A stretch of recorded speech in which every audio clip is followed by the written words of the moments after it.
Well, it's sitting here as the sun goes down, drying my feet by the fire in my boots. Been whittling steep with these two knives. It's Master Woodsman here in 01, this one in 3B. Just kind of alternating between the two, and seeing if I can see a difference in this. I really can. This is old seasoned red oak. I mean, you took the blade in there and twist it. This is the 01. I've been whittling on this stick for about a good hour, I would say, pretty close to it, on both knives. Both of them still razor sharp. I do notice that the 01, you can start to see a patina on it a little bit. And then this one, 3V, I've actually used it longer. Been using it for about 2 months now. Kitchen chores, everything, and no patina. So I understand it has something to do with the heat treat at Peters. Even their A2 is that way. It's very difficult to get a patina on those. But anyway, so I guess the 3V has better corrosion resistance, since it was heat treated and cryo treated at Peters. And the reason I did it at Peters, I mean, I could do my own heat treat of 3V, but I'm not set up to do cryo treat. And I mean, my 01, I would stack my 01, since I got the kiln, up against anybody's. But the crucible steel seems to do better when you have a cryo treat. I mean, that just enhances, and they're even better that way. So I just provide the best I can provide for my customers. And also, when they come back from Peters, I mean, they're pristine. They purty.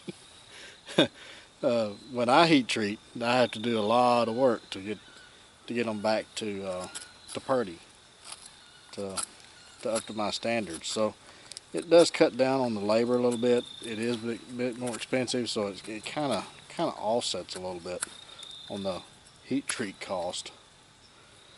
But again, the steel is so much higher for crucible steels. It's 3 and sometimes 4 times higher than 01.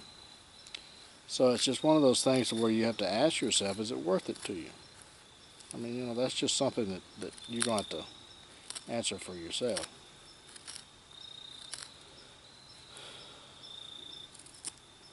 And just out here whittling on a stick, either one of these knives works fine. I mean, if you was to blindfold them and had both of them pristine and didn't see the patina on one of them, I don't know if you could tell the difference, to be honest. Or, you know, I think that 3V, somebody had mentioned that 3V you can get a thinner edge, but my edges are pretty thin. I don't know if you'd want anything thinner than that or not, but I guess that's an option. But this is 11 to 12 degree edge, which is pretty thin, and this is 11 to 12 degree edge.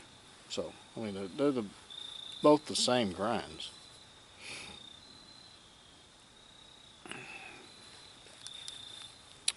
I don't know. It's a personal choice, I guess. Just with anything, it's a personal choice.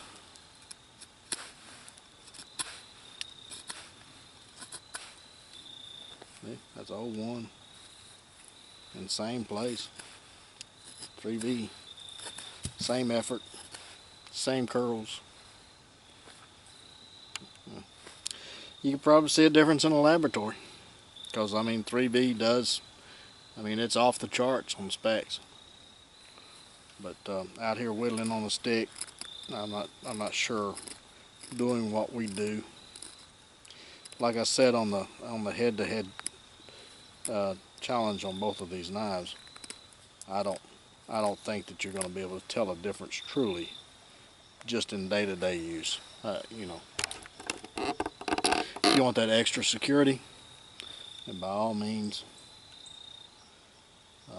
3V does spec out better. I mean, lab results says so.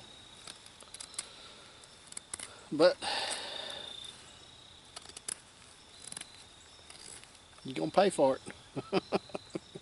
It is expensive, I tell you.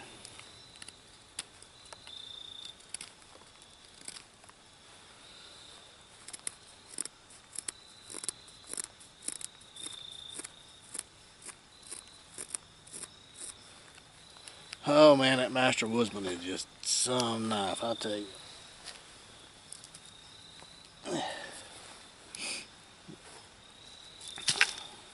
It's one of those knives that each time I use it, I'm just amazed at how well it works.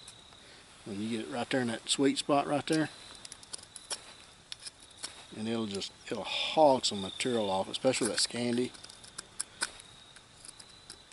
It just bites deep, deep, deep, and it'll take a lot. But you get on that saber side, just like a fine finesse curls. You can control the angle of the cut a lot better, and you can get those really fine curls. Like that. You see that? Whereas a Scandi, it bites deep. That's the reason 2 edges. I mean, when you're doing some heavy carving, doing pot hangers and stuff, that Scandi is very beneficial. But then when you get out here and doing your butchering in your kitchen and you find curls and feathers and all this other good stuff, you need a fine cutting edge. That saber, man, with that 11 to 12 degree cutting edge, that is something. That is something.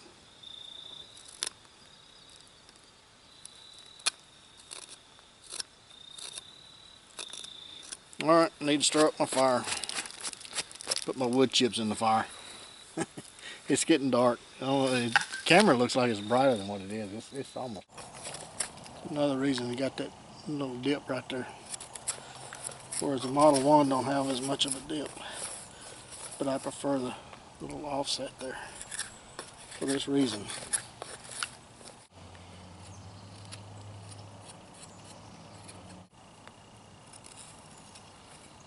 Folks got me crying. And he's crying with joy how well this knife works. Okay. Not even so bad I couldn't even see what I was doing. Using a sharp knife, that ain't good. You better see what you're doing.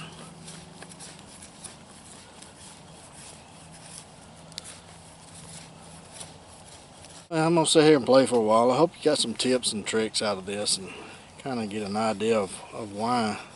I mean, I've got a playlist full of on this Master Woodsman and the research and development of it and why it is the way it is today and all this other stuff. But to me, that is pretty much the shape that a Master Woodsman should be. Now, a lot of people, they like the Model 1, and so that's the reason I labeled one a Model 1 and one a Model 2.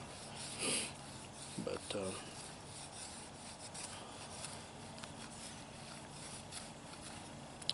because that belly, I think, lends itself to more tasks than just that spear point.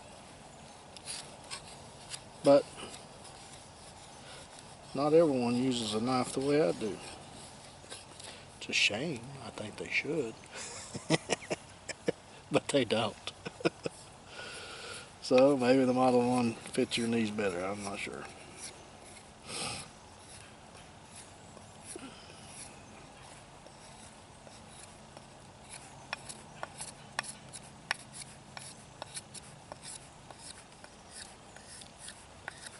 I'll tell you what, once you get out there and around a fire and just start whittling with it, using it in the kitchen,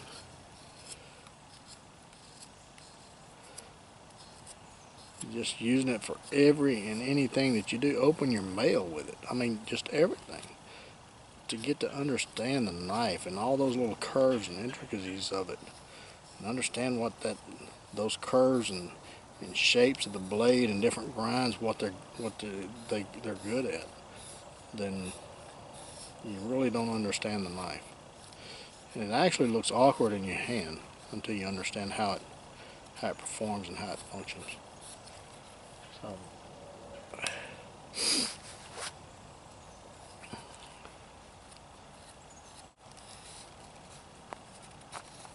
I watched guys who understand knives and how they work.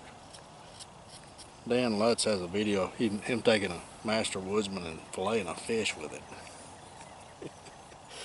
Yeah, that's somebody who knows how to use a knife. So it can be done. Dan Lutz did it. Did a very good job too. AB Normal Outdoors. That's his YouTube channel if you want to go check him out.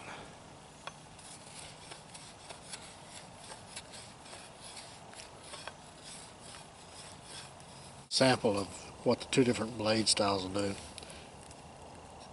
See how that Scandi just cuts into it. Watch this, the saber side. See how paper thin that is? That's the difference in the blades. So when you're doing fine carving or feathers or anything else that you want real fine cuts, then that saber allows you to lay that blade down a little bit further. You get those real paper thin feathers. Whereas this Scandi is a little bit thicker. That's about as thin as you're going to get on the Scandi. But now, when you want to hog off some wood, that Scandi will take care of that now. See how it just cuts into that?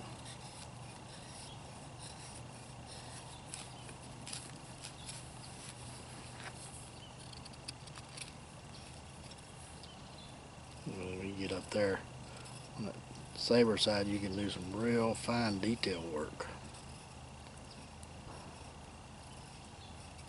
that you can't do with this Scandi because you're locked into that angle.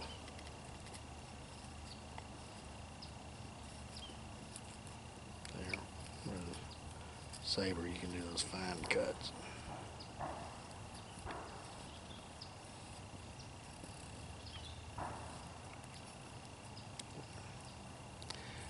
That's the difference. Yeah. I like the Master Woodsman.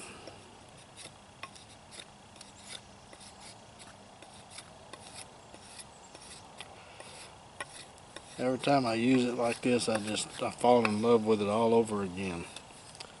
Because it just form follows function. Too many times knives are designed to look good, but they don't function very well. This one, the looks may be questionable, but it functions very well.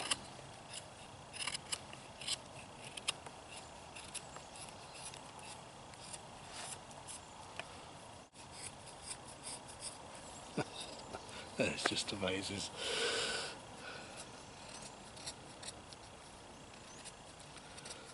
And that handle.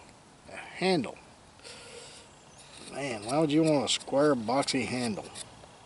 Get you some contours in there so you can hold on to that thing in different positions. You can just grab it anywhere and just have a solid grip on it.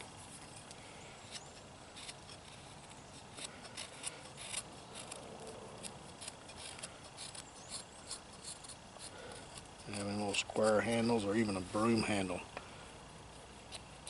You have a broom handle, you can just grab it anywhere, but you don't have that secure grip like you do on something that's got a lot of contours like that.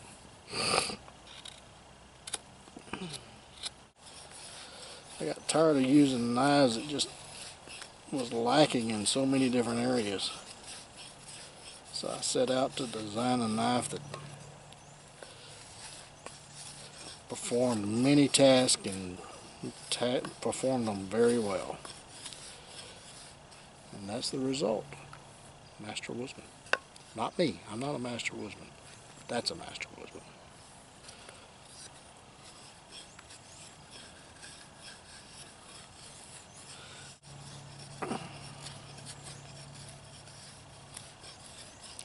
I'm not even an expert of anything. I'm a student of everything.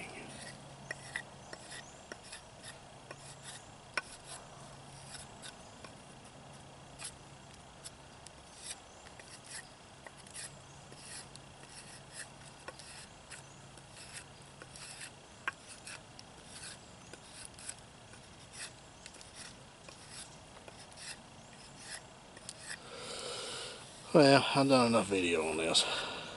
I'll sit here and play for a while. You guys get in the backyard, whittle on a stick. Take your knives, see how well they work. See what they'll do, what they can't do. Do take a child with you if you have the opportunity. And be sure and take plenty of band-aids and lots of knives. We'll catch you again soon.